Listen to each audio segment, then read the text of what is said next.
From Hollywood, California, the Lux Radio Theater presents Robert Montgomery and Josephine Hutchinson in The Count of Monte Cristo.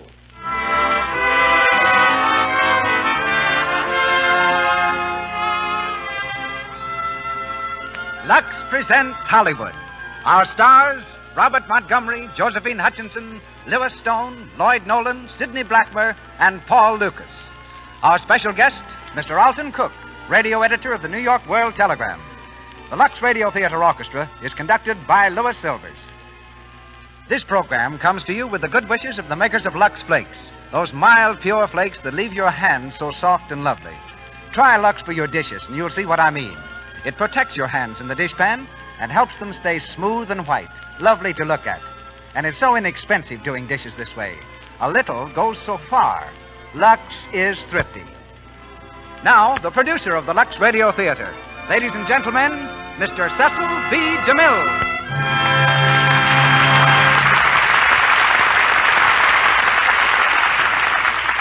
Greetings from Hollywood, ladies and gentlemen. As fantastic and unpredictable as the Count of Monte Cristo himself was the genius who created him, Alexandre Dumas. A writer of amazing energy and monumental achievements, he often displayed a childish vanity and delighted to be known as a man of the world, a Beau Brummel. To protect his pride, he once fought a duel, attacking his opponent furiously, while with his free hand he struggled to hold up his trousers, which persisted in slipping down. For a pet, he selected a vulture, parading him on the streets like a peacock, until the vicious bird turned on him and took a piece out of his leg. Dumas made fortune after fortune, threw each one blissfully away, and died penniless. His novel, The Count of Monte Cristo, appeared only a few months after The Three Musketeers. It was like writing an Anthony Adverse and following it up with Gone with the Wind.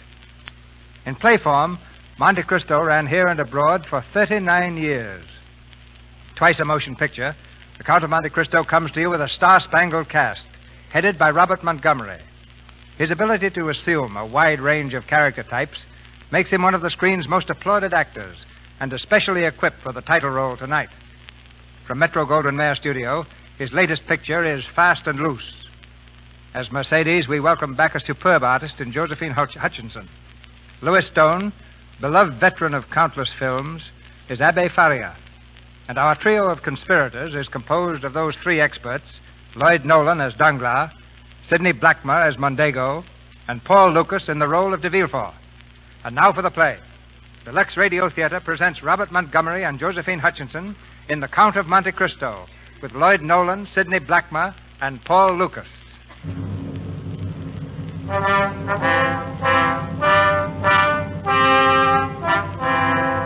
The year is 1815.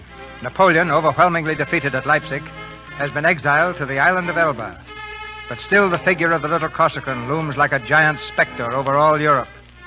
And Louis XVIII, perching perilously on the throne of France, trembles at each new report of plots to restore the emperor.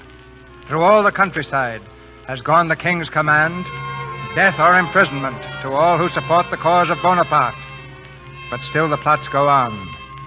Just before sundown, on a day early in the year, Napoleon, in his quarters at Elba, is finishing an audience with a tall young man, uniformed as an officer of the French Merchant Marine. And you will deliver this letter to Monsieur Nautier in Marseille. He will make himself known to you by the one word, Elba. I understand, Your Majesty. But how will this man know me? He will be seeking the captain of the French ship, Pharaon. But I'm not captain, sire. Not officially. Captain Leclerc died at sea 2 days ago. As first mate, naturally, I assumed command. Oh, no matter. Nautier will find whoever was acting captain when the Pharaon stopped at Elba. One more thing, monsieur. Dantes, you said the name was? Edmond Dantes, sir. Why are you here? It was Captain Leclerc's last order, sire. He commanded me to stop at Elba, and in his name perform whatever service Your Majesty might require. Then it's your dead captain that you serve in this case, and not Napoleon. Is that it, Dantes? Your Majesty, I'm a sailor. My study has been the sea, not politics. The diplomacy of a Talleyrand. Well, your loyalty is not important. Your honesty is. I want that letter delivered. It will be, Your Majesty. You may depend on it.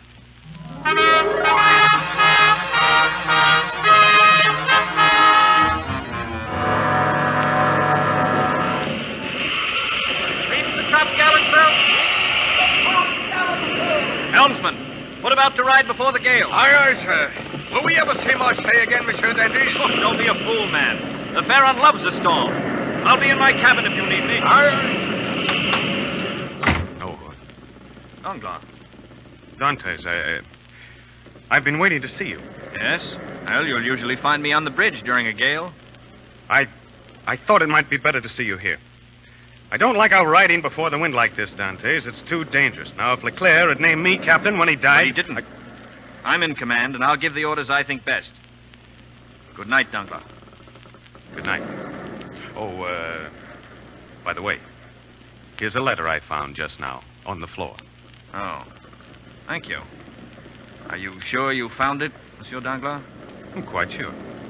But if you're turning the Pharaon into a mail ship, Captain Dantes, you should at least be careful with the cargo from Elba.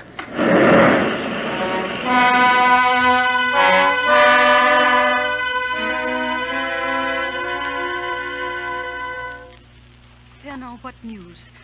Is there any word from the Pharaon? None, Mercedes. I saw Monsieur Morel, the owner. He's given up hope. It's useless, Mercedes, believe But me. it can't be. Ships have been late before. As late as this? Why deceive yourself? The Pharaon was heavily laden. Not in a dozen years has there been such a storm. She was... Please, Fernand. Don't you suppose I haven't thought of all that? Every day, every night. Mercedes, I know it's not the time to speak, but through all these months, whenever I have spoken of my love for you, you've refused to listen. It was Edmond Dantes who stood between us. But now, Mercedes, if the Pharaon doesn't come back, tell me at least that I may hope. I don't know, Fernand. I can't think of that now. Mercedes, give me your word. Promise me that if Dantes does not come back, you'll be my wife. Perhaps, Fernand. Perhaps in time Listen. A ship in the harbor.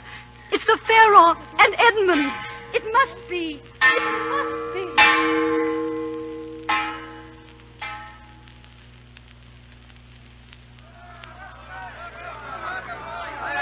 Welcome, Edmond. Welcome. My thanks to you for bringing the Pharaon safely home. Thank you, Monsieur Morel. I only wish Captain Leclerc... He died at sea, Edmond. A sailor can't ask more. No, sir. And you, Danglars, welcome. Is the cargo in good condition? Yes, Monsieur Morel, as well as might be expected after a trip like that. Well, you're here, and the cargo is safe. That's all that matters. Perhaps. But we'd have missed that storm altogether if we hadn't stopped at Elba. You stopped at Elba? At whose command? At Dantes. At Captain Leclerc's. The order was his, sir. Then you were right to stop. Edmund.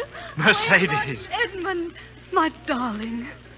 It's you, alive and well and strong. You doubt it. Edmund, stop. Let me down.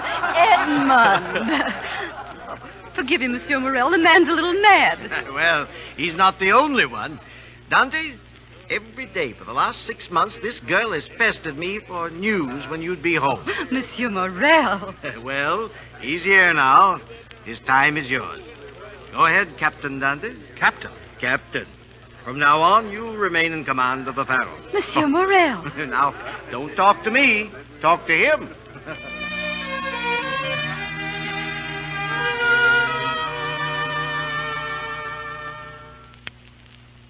This orchard, Edmund.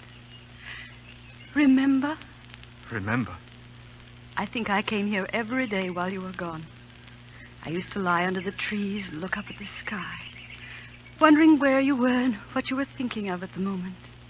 And then later the leaves dried and began to fall. I was sad at that, and happy, too, because I knew somehow that before the leaves came back, we'd be here together, you and I. Oh, Mercedes, if you knew the things that were on my lips to say. But now that I'm with you, I can't find words. I know. The nights I've lain aloft in the rigging and discussed your beauty with the stars, or times of storm when I've stood in the prow and shouted your name into the gale, daring it to carry my voice to you. It was a kind of torture to be away from you. I felt that, too. And are you afraid of it, Mercedes? Afraid? There will be other voyages of the Pharaon, and other storms, and times we don't arrive when we're expected. Perhaps even, well, I hadn't meant to say it this way, but... Oh, Edmund, of course I'll be afraid. Every time you sail, my heart will turn to stone till you sail back again. That doesn't matter, because I'll never doubt. Because I'll always know that you will come back. Mercedes.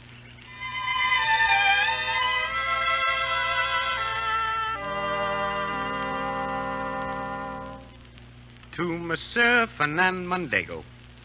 You are invited to be present tomorrow night at the betrothal feast of Edmond Dantes and Mercedes Rosas, to be held at the Café La Reserve with Monsieur Morel as patron. That's enough, Danglars.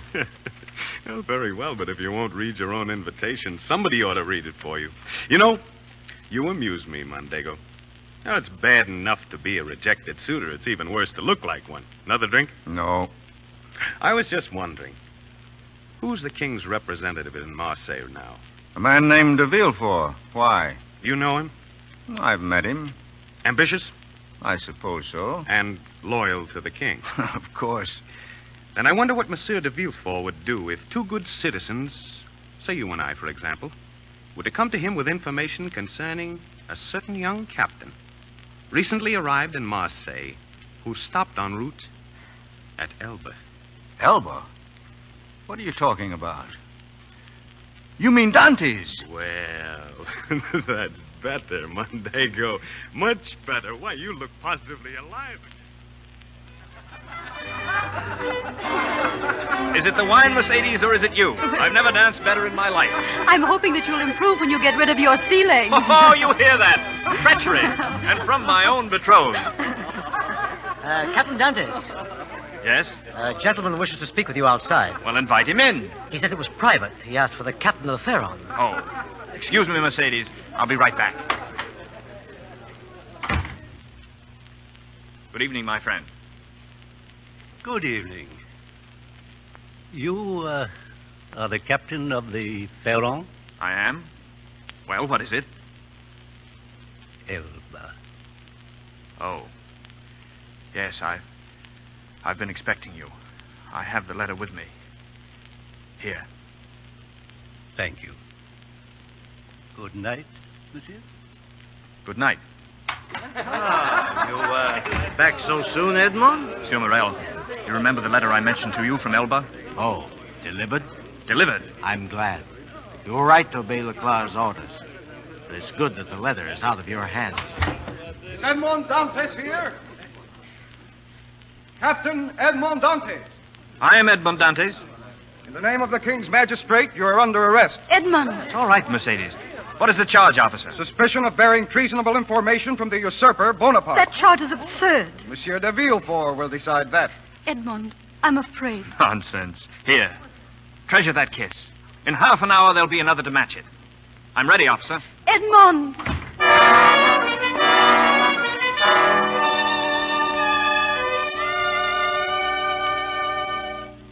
You arrested both of them? Yes, Monsieur de Villefort. We have the old man who received the note and the young officer who gave it to him. Good. I'll see the old one first. Yes, monsieur. The prisoner, monsieur. Good evening, Monsieur de Villefort. You? Monsieur de Villefort, is something wrong? No. Get out. I will examine the prisoner alone. Yes, monsieur. Meddling again. I thought you were in Paris. No. I'm in Marseille, held prisoner by my own son. Amusing, isn't it? Do you realize that if the king learned that my father is an active agent for Bonaparte... That you'd be in danger? That you'd lose your office and possibly even more? Of course I realize it, my son. And that is why the king will not learn, if you can prevent it. I'll see that you are escorted safely back to Paris. But you must be careful, do you understand? And above all, don't use the name de Villefort. A fair enough bargain for your protection. Thank you, my son. You rang, monsieur? Escort the prisoner to Sergeant Craneux. I'll give him full instructions later. Very good, monsieur. And send in the other prisoner. Good night, my most noble magistrate. Send in the other prisoner. Edmond Dantes, captain of the Pharaon? Yes. Dantes, you are accused of carrying a message from Elba, plotting treason against your king. What have you to say? Only that in carrying that message, monsieur, I was carrying out the orders of my superior, Captain Leclerc. I knew nothing about the contents of the letter. Really? And the man to whom you delivered the letter, what was his name? I don't know. Could you describe him? Perfectly. He was about your height. Never mind. You say your captain ordered you to stop at Elba. Where is that captain? Dead. How convenient. But any member of the crew could vouch for what I say. They could? Monsieur Danglars, perhaps? Why, yes. Yes, I'm sure that Danglars knew that I... Come in, Danglars. Danglars.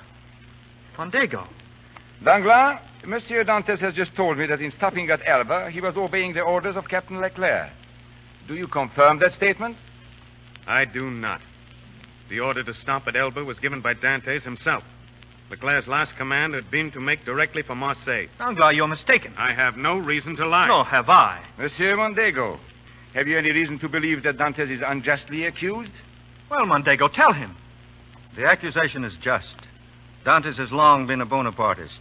His fiancée, Mercedes de Rosas, confessed it to me. That's a lie. He's lying. They're both lying. Oh, I see it now. They informed on me from the first. Listen to me, Monsieur de Villefort, and understand. Danglars lied because he wants to be captain in my place. Mondego because of Mercedes de Rosas. You can't take their word. I've heard enough. Guard. Monsieur? You will escort this prisoner to the Chateau d'If. The Chateau d'If? But that's for condemned prisoners. I have a right to You've trial. had your trial. Come along. Wait. Monsieur de Villefort, why you do this I do not know. But someday I shall. Mondego, Danglars, your reasons I understand, and I'll remember. Take him away. And you'll see me again, I warn you. Though I may rot in the Chateau d'If, you have my word I'll find a way to meet you. All of you.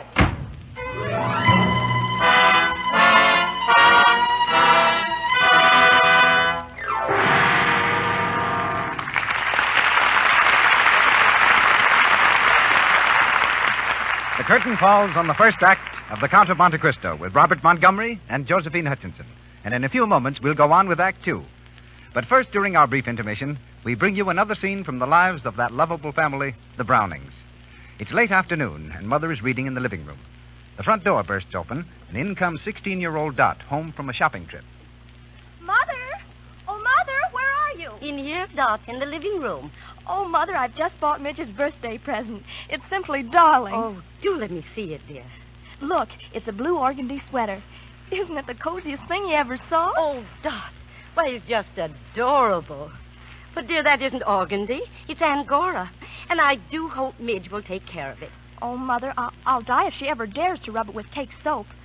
Oh, if she'll only remember to use Lux. Well, now, let's see. Perhaps we could give her a little reminder. Oh, yes. Maybe we could put it in a little jingle, the way we did with Mary Lou's present. Why, that's the very thing. Something like this. Oh, Midgie, Lux this fluffy bit, so it will keep its cozy fit. Oh, Mother, that's darling. Oh, Midgie, Lux this fluffy bit, so it will keep its cozy fit. We'll say it every time she wears the sweater. And then she can't forget. It's careless washing that makes sweaters shrink. Wool fibers are tender. They can't stand rubbing or the harmful alkali in strong soaps. Lux Flakes have no harmful alkali to hurt the sensitive wool fibers or fade colors. They keep your nice woolens, your sweaters, scarves, and socks new-looking longer. This same thing is true of your silks and rayons. Lux is so mild and pure, it won't harm fibers or colors that are safe in water alone. And now, Mr. DeMille. Act Two of The Count of Monte Cristo, starring Robert Montgomery and Josephine Hutchinson, with Louis Stone, Lloyd Nolan, Sidney Blackmer, and Paul Lucas.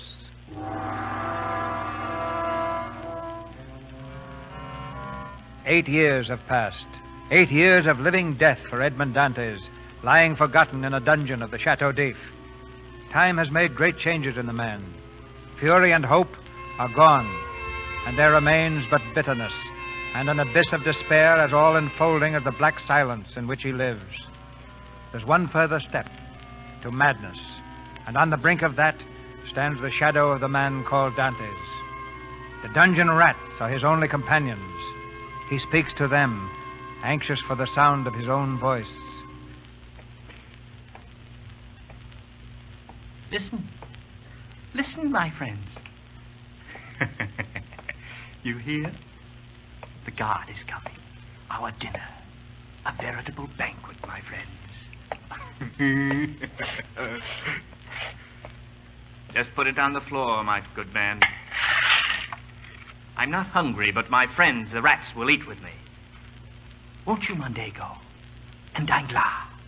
And look at the Villefort. He's getting fat. God. God. What year is it? Tell me. In God's name, tell me. Speak to me. One word. Just one word. God. God, listen. You hear that? That water. Drip. Drip. Drip. Drip. There, where it falls under the stone. It goes forever like that. It will drive me mad. God, you're human yourself. Can you imagine what it means? The darkness in that water, beating against your brain. Stop it! Stop it! You'll take things as they are, 27. Don't call me that. My name is Dantes. Edmund Dantes. Ah, you're mad. Edmund Dantes is dead. It's on the records. Dead? Dead? Killed while trying to escape. Killed? Then who am I? Number 27. That's who you are. Another animal to feed. God. God, come back. That's not true. Whatever that record says, I am Dantes. Forget the water, forget everything, but tell them I'm alive. De Villefort lied. I am Dantes. I am Dantes. I am Dantes.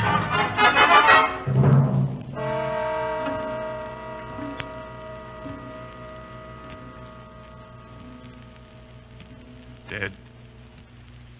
Dead. Dead.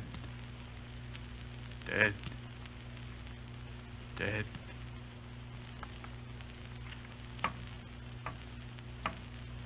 Name of heaven. God. God, is that you? God! God! Who is that? Where are you? Behind this wall? Beneath the floor? Here? Are you a prisoner? Answer me. There's someone there. Alive, there's someone there. I'll help. I'll help you dig.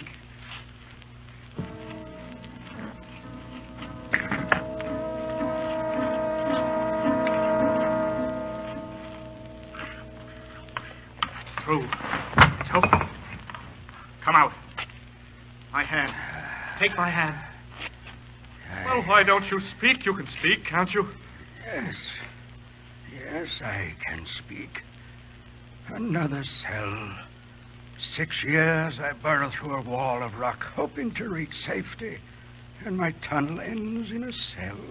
I'm sorry, comrade, for your sake, but glad for my own. To see another human being, to feel the warmth of his hand, to talk. I know, but I shall find freedom. For now I'll have your youth to help me. Who are you, my son? I am Edmund Dantes. And I am the Abbé Faria. The mad priest, they call me here. Mad, you? Oh, it is convenient. Even a prison guard must feel pity for a mad old man. How long have you been here? I don't know. They brought me here in February 1815. 8 years? This is the 7th of June, 1823. 8 years? Then I'm still young. You know the date. How? When you see my cell, you'll understand. We'll go there now. Now, wait. And if the guard should pass, your bed there empty. But yours now. Oh, I'm sleeping on it, or so it appears. A dummy, my son, made of blankets and straw. And there must be one here for you. I'll show you. Meanwhile, tell me why you're here. Are you innocent? Remember, I am a man of God. I am innocent, Father. Believe me. Tell me. I was first mate of the ship Pharaon. My captain, Captain Leclerc, was dying. He called me.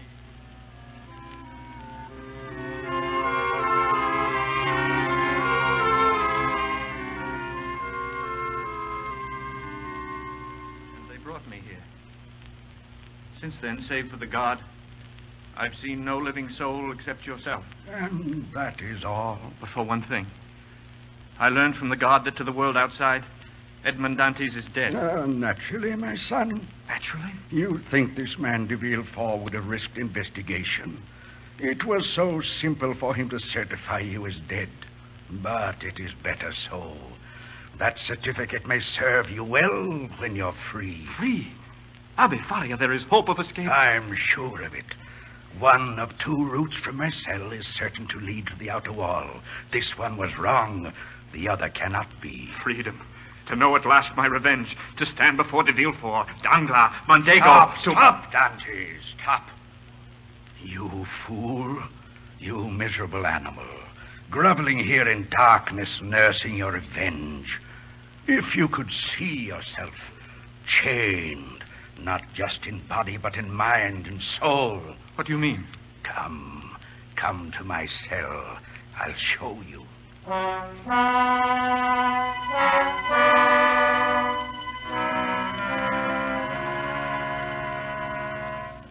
It's unbelievable, Father. A candle, matches, the digging tools, the drawings on the walls. And all of it, Dantes, because my mind is not in chains. The candles, made from beef fat in my food. The matches, broom twigs dipped in sulfur that I wheedle from the guard. A skin ailment. The mad priest, remember. They can humor me. So with the bits of chalk and carbon for these drawings on the wall. But what are they? You don't know, but you shall. Formula. The basis of all the sciences. There, quotations from the great literature of the world. Inscribed in different forms upon these walls, you'll find the sum total of man's knowledge. It's not possible, Father. Not in this darkness alone. You've seen but a part of what I've done and what I can do. What we can do. We? Yes, our tools are crude. Our task long, but that is fortunate, my son. For it will take long to make you worthy of your freedom. All that I know I shall teach you. And when your freedom comes, you shall go forth into the world with the mind, the body, and the soul of a Superman. You will serve Edmond Dantes, not as another horseman of the apocalypse, but as an avenging angel doing the work of God.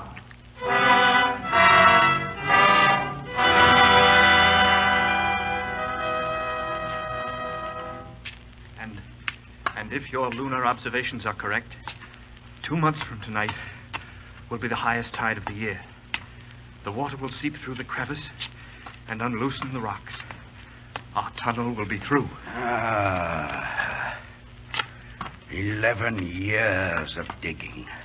It has not been in vain, my son, but we must not grow too anxious, and we must continue with our studies. You will be glad on your day of freedom. On our day, Father. No, Edmond. Not on mine. Father. Haven't you wondered that for 4 days now you have worked without my help?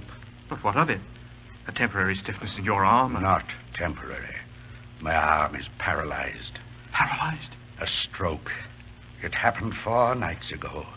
I told you nothing, hoping the effects would pass, but they won't. You must escape alone, my son. And leave you? I'll carry you. On my shoulders. How far could you swim with such a weight? You see, you must go by yourself. I won't. I swear by the mind, by the soul that you have given me, I'll never leave you here alone. My son, you're worthy of all my trust. Come, Dantes, back to my cell. There's something I must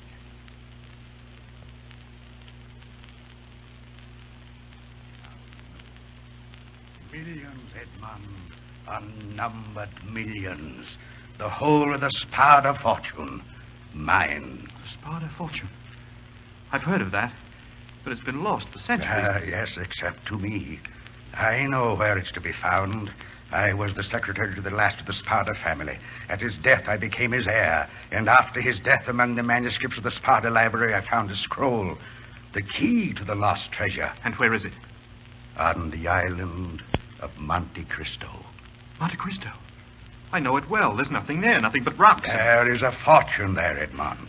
A fortune which but to find is to own the world. And you shall find it. I? There will be another attack, my son. And soon an attack that I shall not survive. Then you must go. alone. And for your loyalty and out of my love for you, you are to be my heir. Father, how can I thank you? Edmond, listen.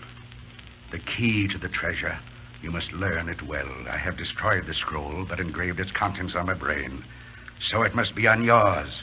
Now listen, and listen carefully, so that you will not forget. A jutting rock at the island's eastern point. Walk 20 paces north, then west. A rock appearing solid that will move. A hollow wall in the far corner to be broken through. A dark chamber in the grotto. A chest upon the floor. And the world is yours. Now listen again and again 100 times. The time shall come and you must not forget. A jutting rock at the island's eastern point. A jutting rock at the island's eastern point.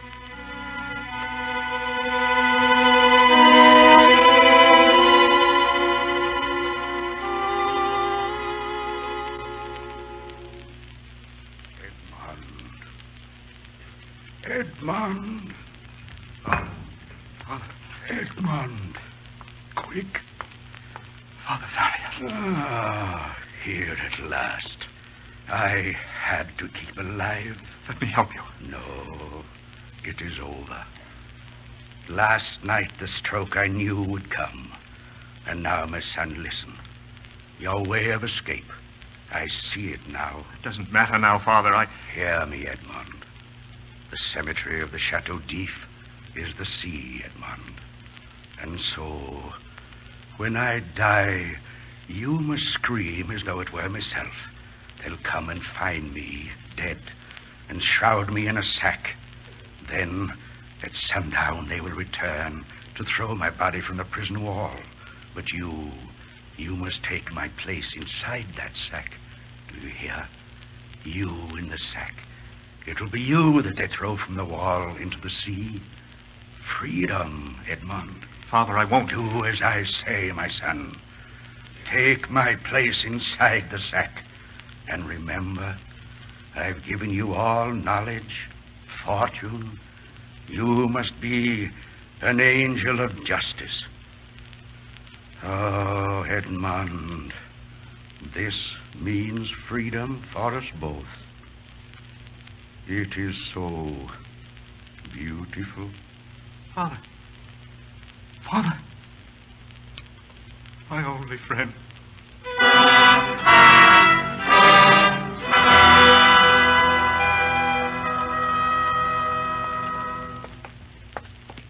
Well, the old fool found the one sure way of leaving the Chateau d'If. Did you tie him in the sack yet? This morning. Oh, here's the cell. You take his head, and I'll take his feet. He's heavy for an old man, isn't he? It didn't seem this heavy this morning. Oh, well, perhaps he'll sink all the quicker. Move along now to the top of the seawall.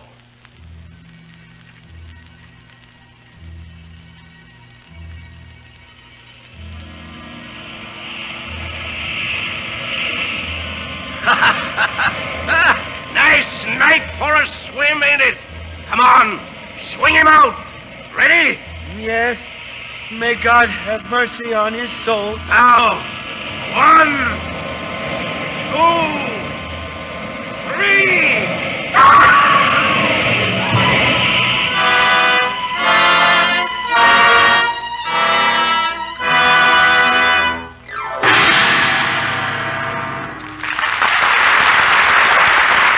Pause for station identification. This is the Columbia Broadcasting System.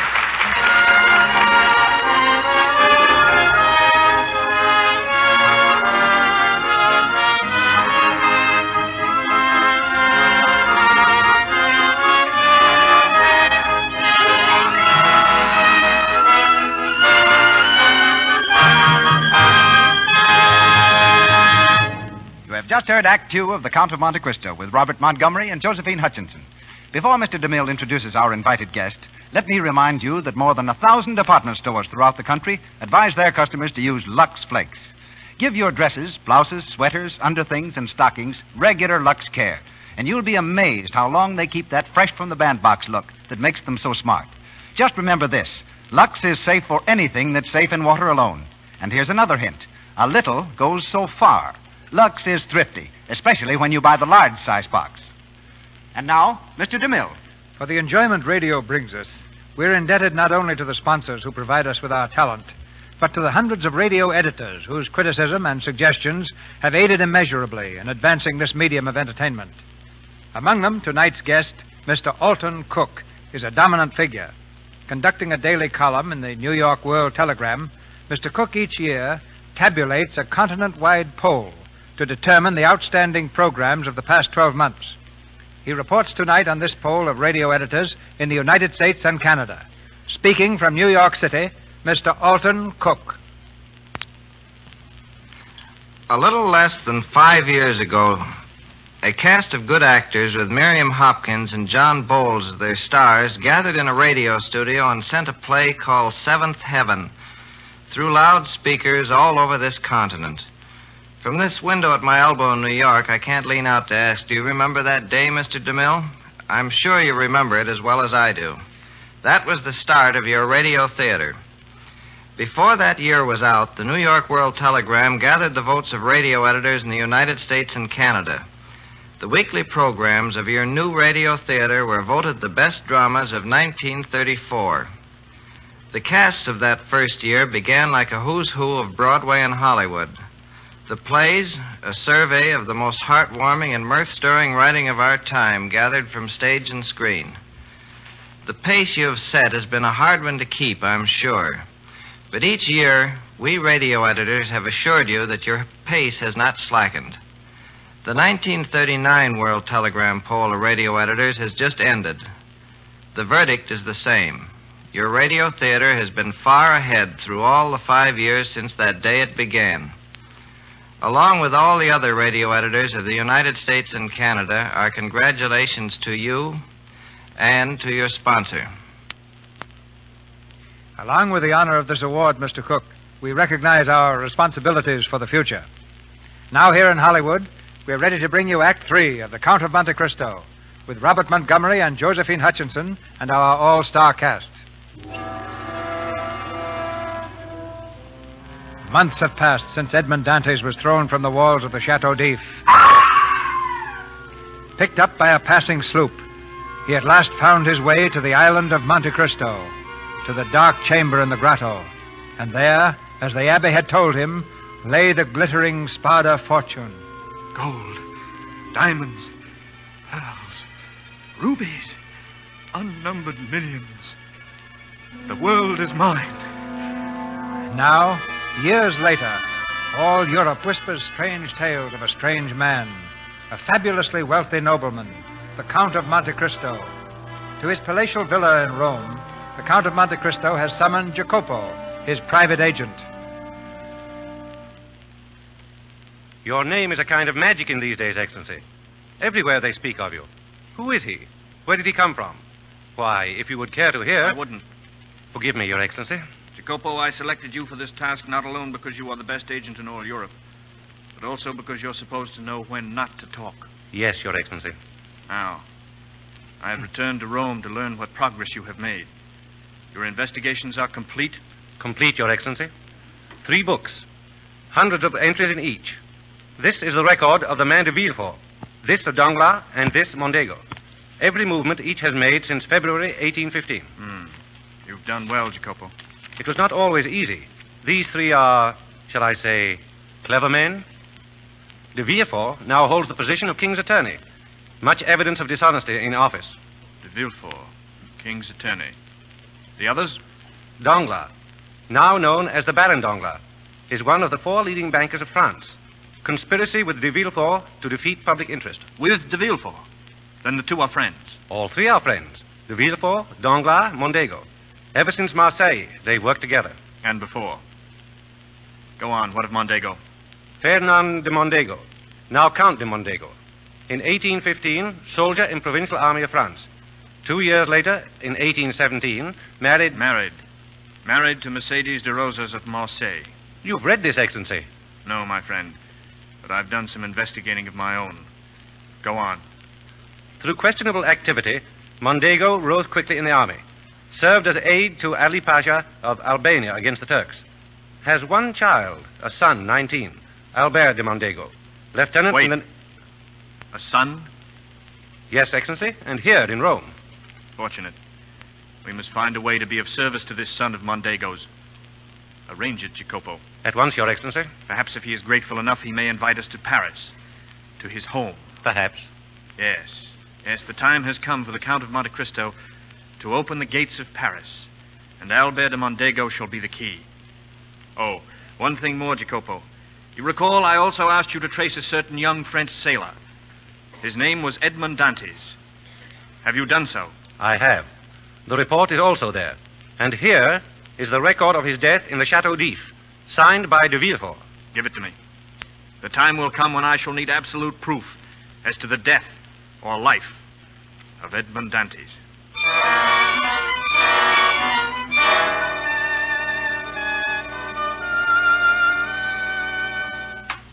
Good evening, Baron.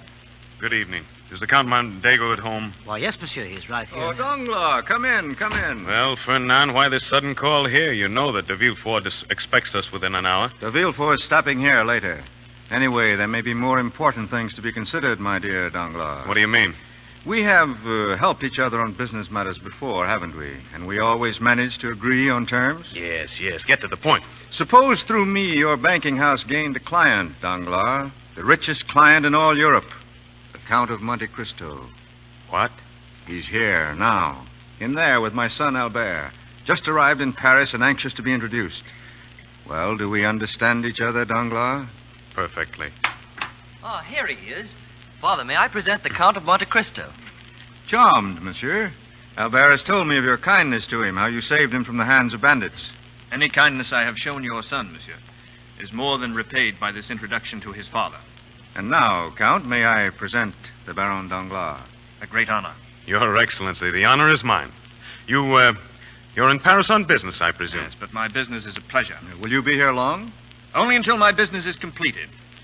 By the way, Baron, I should like to have your house handle my banking while I'm in Paris. Oh, why, delighted, my dear Count. Excellent. And I wonder if you would contact my British brokers for me. Tell them I said to buy 50,000 shares of Anglo-Spanish. 50? Oh, very good, very good. Monsieur de Villefort, the King's attorney. Ah, Monsieur de Villefort, in good time. I'd like to have you meet the man who saved my life in Rome, the Count of Monte Cristo. I am honored. A pleasure, sir. I have followed your brilliant career at the bar with a great deal of interest. One does what one can, my dear Count. Exactly. But don't let me detain you, gentlemen. The great nation of France awaits your services. We shall meet soon again, I trust. Indeed, I shall plan for it, Count Mondego. Oh, Monte Cristo, you did say 50,000 Anglo-Spanish, didn't you? 50,000.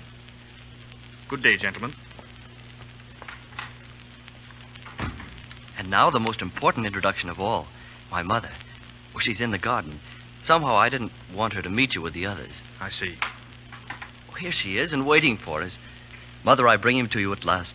The Count of Monte Cristo. My dear Count, how can I ever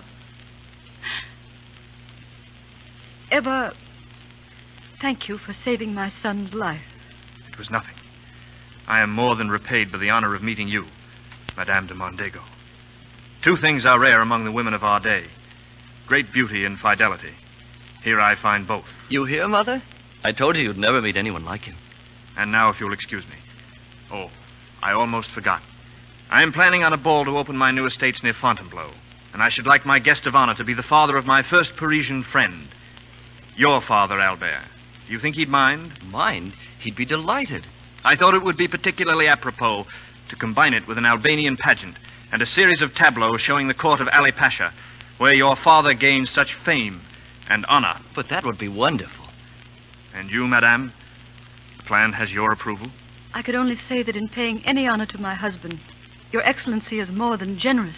Be assured, Madame, the honor I shall pay him is less than he deserves.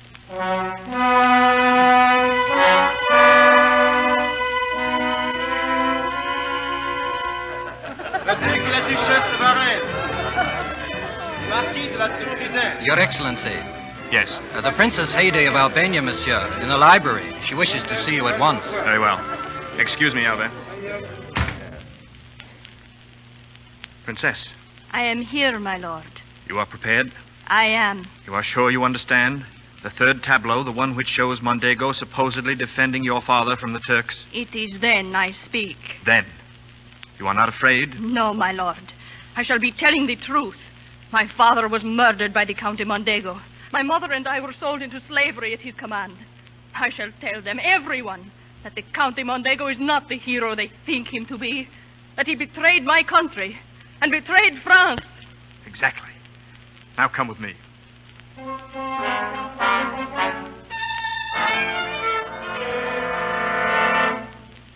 But why a visit at this hour, Mondego?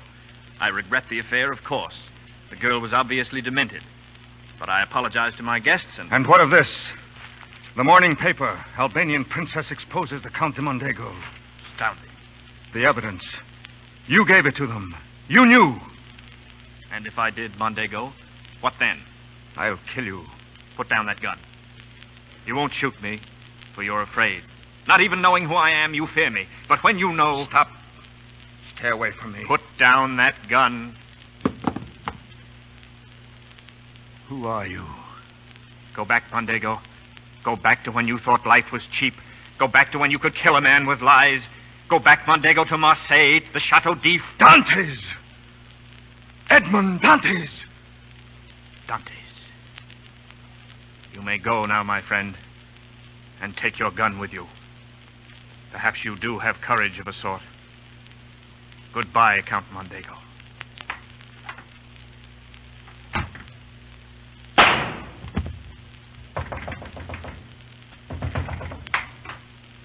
Excellency, you're all right? Yes, Jacopo. And your book of evidence on the Count de Mondego, you can destroy it.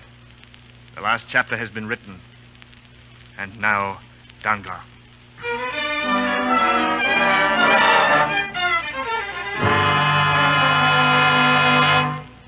We're ruined. Ruined, do you understand? Both of us. Just a moment, Danglars. Calm yourself. Why are we ruined? Anglo-Spanish. You sent the order to London. I acted on it here. Converted everything I own into Anglo-Spanish. And it's failed. Collapsed. We're ruined. Why? I knew it would collapse. You knew.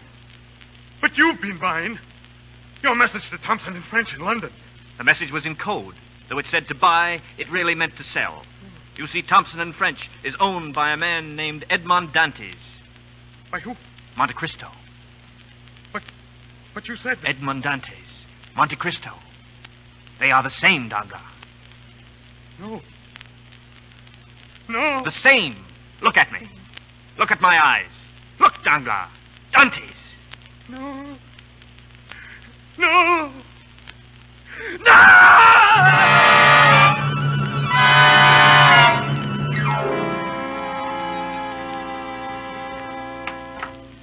Well, Doctor? Baron Danglars is insane. The mind snapped completely. Often in cases of sudden mental shock like this. I understand. Jacopo. Excellency. The second volume. Closed. Very good, Your Excellency. Your Excellency. Yes? The Countess de Mondego. Here? In the drawing room. Have the Baron taken, please.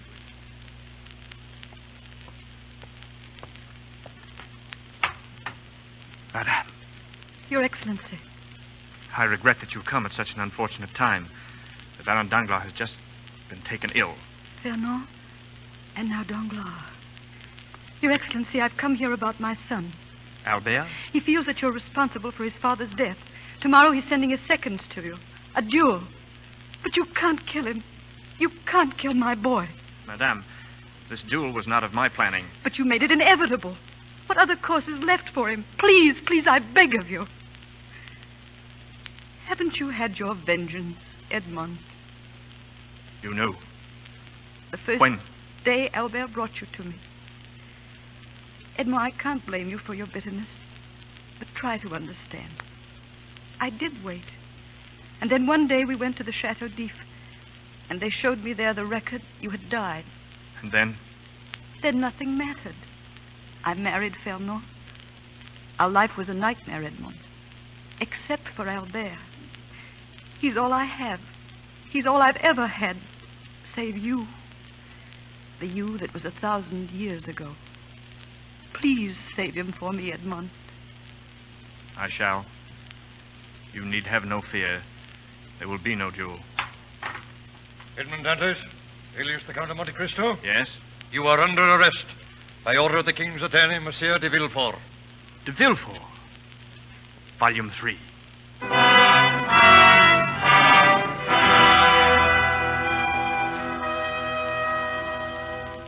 And so, gentlemen of the jury, citizens of France, one last word before you assemble to take a ballot. Look at this man, this creature pretending to be an honest sailor, who was all the time in reality a spy, who while imprisoned in the Chateau d'If undermined the structure with tunnels, and when he discovered that the old priest who was his companion held the secret to a treasure, undoubtedly murdered that priest to get the treasure for himself. Know him for what he is, gentlemen, this Edmond Dantes, a traitor, a spy, and without doubt a murderer. Gentlemen, as honest Frenchmen, I know that you will find the defendant guilty and mete to him the punishment his treachery deserves. Well, Edmond Dantes, you still have nothing to say. If you're silent, it means your death. But that's impossible, monsieur. What? As long as my friend de Villefort is finally through, perhaps it's time I did speak. I have one witness who will testify that this trial is and must be a mockery, a farce. Who is this witness? The King's Attorney, Monsieur de Villefort. Monsieur de Villefort, I'll ask you to examine this paper and this signature. Is it yours? It is. And you, gentlemen of the jury, examine the document. It is the death certificate of Edmond Dantes, signed by the King's Attorney himself. He's been prosecuting a man he knew was dead. But I was not, gentlemen of the jury. I am Edmond Dantes. Yes, and Monsieur de Villefort knew I was alive. Why, then, did he affirm me dead? For the same reason that he sent me to the Chateau d'If without a trial. He was afraid. Afraid that if I were given a trial, a man named Nortier would be exposed as a Bonapartist. And Nortier was the father of de Villefort himself. That was why I died, according to this paper. That was why I went to jail for a crime I did not commit, as did thousands of others in recent years. Here is the record, gentlemen, the record of corruption that is the career of Raymond de Villefort. Read it, my friends, and then judge which of us is traitor to France and to his king.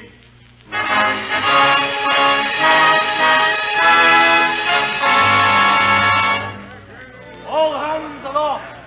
Stand ready to cast off. And I promised to take the princess home. I'm not sure that I know how to say goodbye, Mercedes. You needn't, Edmond. You're free again. You can stay. I don't know. I may see France again someday. I can't be sure. Edmond Dantes has been dead so long, it will take time for me to know if he can live again. He can, Edmond. Perhaps. Goodbye. Mother, will he ever come back? Yes, Albert. He'll come back. He said he would a long, long time ago.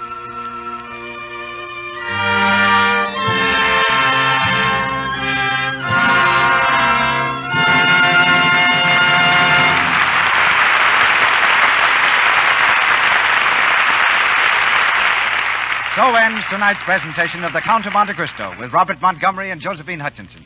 Our stars will be back with their curtain calls in just a moment. But first, I'd like you to listen with me to something I think will sound familiar to you. Gosh, my money just disappears into thin air. Now, where did it go this time? Well, stockings, for one thing. I bought 2 pairs last week. Gee, if I could only cut down on those awful runs. Well, now, listen to what Miss Ethel Henshaw of New York City says. Maybe she can help you. She says, there was a time when I had to scrimp and scrape on lunches to buy stockings. You see, sometimes I'd be careless about the kind of soap I used for my stockings, and the runs I got were simply awful. Then I changed to Lux Flakes, and now my stockings stay nice and springy and don't have runs nearly so often. now, that's the way to cut down on runs. There's no harmful alkali, no cake soap rubbing with gentle Lux Flakes. So Lux your stockings every night to help them wear longer, and your dresses and underthings, too. Remember, a little goes so far. Lux is thrifty. Mr. DeMille.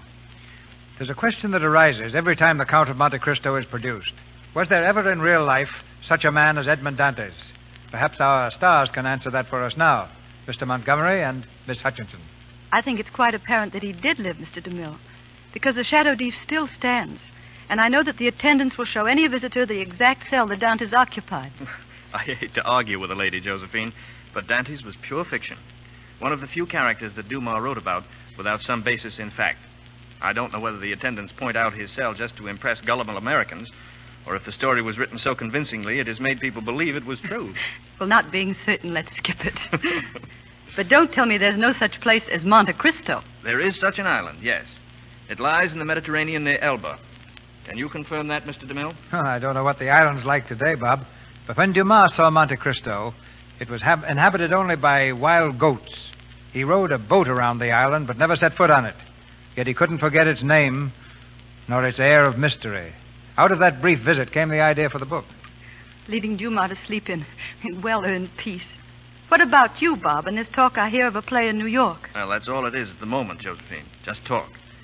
But it would be great to see what a drafty Broadway stage feels like again after all these years in Hollywood's air-conditioned studios.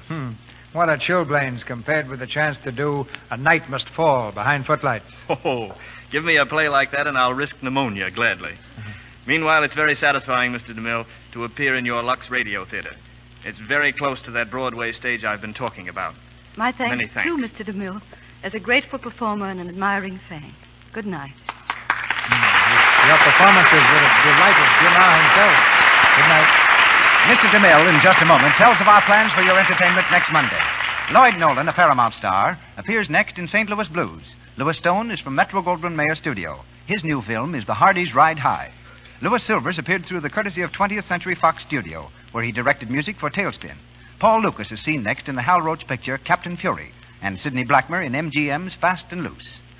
Now, our producer. Next Monday's star is more than a great actor.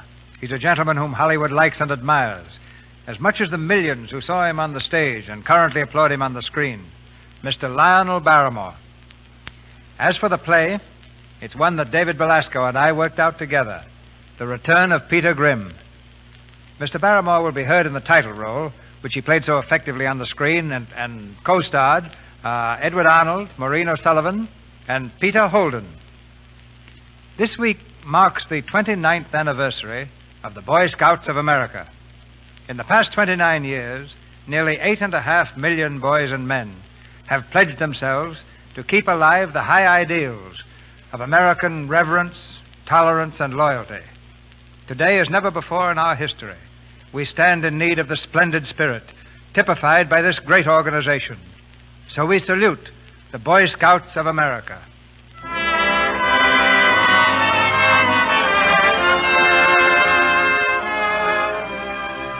Our sponsors, the makers of Lux Flakes, join me in inviting you to be with us again next Monday night when the Lux Radio Theater presents Lionel Barrymore in The Return of Peter Grimm, and co-starred Edward Arnold, Maureen O'Sullivan, and Peter Holden.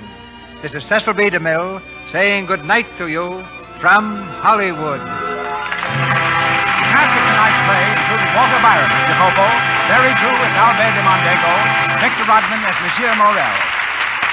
Your announcer has been Melville Ruiz. This is the Columbia Broadcasting System.